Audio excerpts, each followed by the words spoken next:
Hi అండి, welcome to my channel spicy foods. నేనండి మీ దేవిని. ఈరోజు ఆంధ్ర స్పైసీ ఫుడ్లో ఇంకొక రెసిపీతో వచ్చాను. ఈరోజు రెసిపీ వచ్చేసి పచ్చిమిరపకాయల అల్లపు చట్నీ అండి.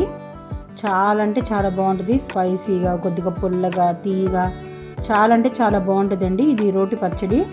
ముందుగా స్టవ్ మీద నేను ప్యాన్ పెట్టేసుకొని కొద్దిగా పచ్చిమిరపకాయలు తీసుకున్నానండి. ఒక 50 గ్రాముల పచ్చిమిరపకాయలు, కొంచెం నూనె వేసుకున్నాను. ఆ తర్వాత ధనియాలు, అలాగే కొద్దిగా జీలకర్ర కూడా వేసుకున్నానండి. ఒక 1/2 టీ స్పూన్ ఏమన్నా ధనియాలు, 1/2 టీ స్పూన్ ఏమన్నా కొద్దిగా జీలకర్ర వేసుకొని మొత్తం ఫ్రై చేసుకున్నాను.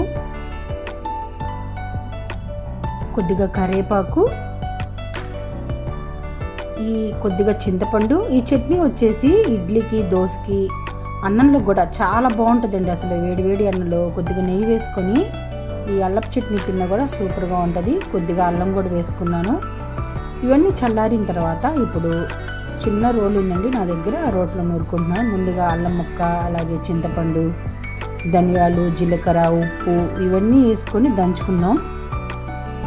చాలా టేస్ట్గా ఉంటుందండి. అసలు వేడి వేడి అట్టుకైతే మాత్రం సూపర్ అంటే సూపర్గా ఉంటుంది. ఒక్కసారి మీరు కూడా ట్రై చేయండి.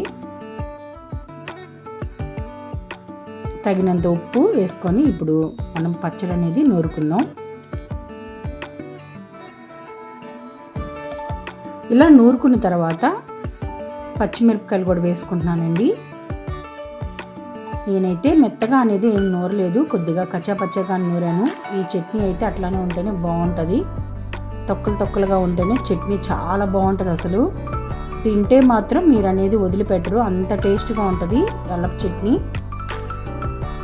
నేనైతే ఇలానే ప్రిపేర్ చేసుకుంటానండి. పిల్లలకి కూడా చాలా ఇష్టం. అసలు ఎప్పుడన్నా నోరు బాగున్నప్పుడు మనం ఎప్పుడు తినే చట్నీ కాకుండా ఇలా వెరైటీగా చట్నీ అనేది ప్రిపేర్ చేసుకుంటాను.